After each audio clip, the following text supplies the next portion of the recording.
लालू प्रसाद यादव की बेटी मीसा भारती का क्या होगा, वोट प्रतिशत कितना, उन्हें कितना मत मिला, इस पर चर्चा खूब हो रही है। देखिए, अंतिम चरण का मतदान हो रहा है। पाटलिपुत्र लोकसभा सीट इस अंतिम चरण में है और मतदान जिस तरीके से हो रहा है, मीसा भारती ये उम्मीद लगा रही है कि इस बार जीत सुनिश्चित होगा।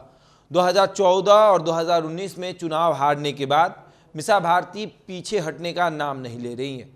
वो फिर से चुनावी मैदान में उतरने का उन्होंने फैसला लिया और वो इस बार दावा कर रही हैं कि जीत बड़े अंतर से होगी। वहीं रामकृपाल यादव का कहना है कि जो लोग ये दावा कर रहे हैं उनका हार भी बड़े अंतर से होगा। देखिए, मतदान जारी है और मतदान जिस तरीके से हो रहा है, मीसा भारती का अभी भी मानना है कि लोग उनके पक्ष में वोट कर रहे हैं। रामकृपाल यादव का भी मानना है कि लोग उनके भी पक्ष में वोट कर रहे हैं। लेकिन चर्चा तेजी से हो रही है कि इस बार मीसा भारती का क्या होगा। क्या इस बार वो दिल्ली जाएंगे या फिर लालू प्रसाद यादव के बाद लालू परिवार से कोई दिल्ली जाने का सपना देखना छोड़ देगा।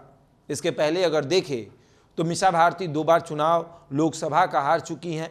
राबड़ी देवी 1 बार लोकसभा का चुनाव हार चुकी हैं और लालू परिवार की तरफ से ही चंद्रिका राय को टिकट दिया गया था और वो भी चुनाव हार चुके हैं। तो इसमें यह कहा जाता है कि लालू यादव के बाद लोकसभा से कोई दिल्ली नहीं गया। हालांकि राज्यसभा से मीसा भारती दिल्ली गई, लेकिन लोकसभा से कोई दिल्ली नहीं गया। इसको लेकर खूब चर्चा हो रही है। और आज क्या होगा, पाटलिपुत्रा में मतदान किस तरीके से हो रहा है, रामकृपाल यादव के पक्ष में कितना मतदान हो रहा है, क्योंकि जनता इस बार भी रामकृपाल यादव को चुनना चाहती है।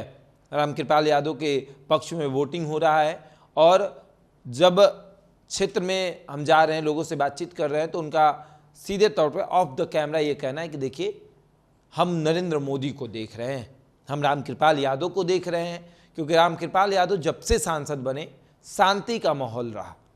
हमेशा जब भी बुलाइए रामकृपाल यादव हमारे दरवाजे पर रहते थे। ऐसा लगता था कि हमारा बेटा ही सांसद बना है और इस बार भी उन्हें ही सांसद बनाना है। तो दूसरी तरफ मीसा भारती का ये दावा है कि इस बार जनता कह रही है कि हम बदलाव चाहते हैं और बदलाव इस तरीके से कि भैया हर बार एक ही व्यक्ति को नहीं जिताना है। अब यादव का वोट तो जा ही रहा है, लेकिन AIMIM का उम्मीदवार जो है वो मुसलमान का वोट अपनी तरफ ट्रांसफ़र करवा रहा है, जिसकी वजह से मीसा भारती को दिक्कतों का सामना करना पड़ेगा। मीसा भारती ने सोचा था कि मुसलमान और यादव एकजुट होकर वोट करेंगे, लेकिन वैसा हो नहीं रहा है। इस बार कुछ अलग माहौल दिख रहा है। मीसा भारती लगातार प्रयास कर रही हैं और साथ ही साथ ये भी देखा जा रहा है कि किसी भी बूथ पर अशांति ना फैले। बिहार में सभी जगहों पर शांतिपूर्वक चुनाव हुआ है। अंतिम चरण के ये 8 सीटों का मतदान भी शांतिपूर्वक संपन्न हो जाए, हल्ला गुल्ला ना हो, शोर शराबा ना हो और कोई किसी के पक्ष में या फिर विरोध में शोर शराबा ना करे। अब आगे देखिए क्या होता है। लेकिन मीसा भारती की राजनीतिक कैरियर जो है इस बार दाव पर लगी है, क्योंकि अगर लगातार 3 बार वो चुनाव हार जाती हैं तो फिर उनका विरोध जमकर होगा।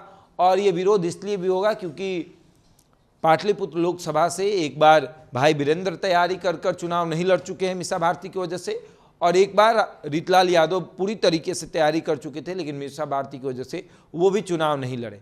हालांकि उन्होंने चुनाव प्रचार भी नहीं किया, पूरी तरीके से वो शांत रहे। अब आगे देखिए क्या होता है। बहरहाल इस खबर में इतना ही। बने हमारे साथ और देखते रहे द इंडिया टॉप।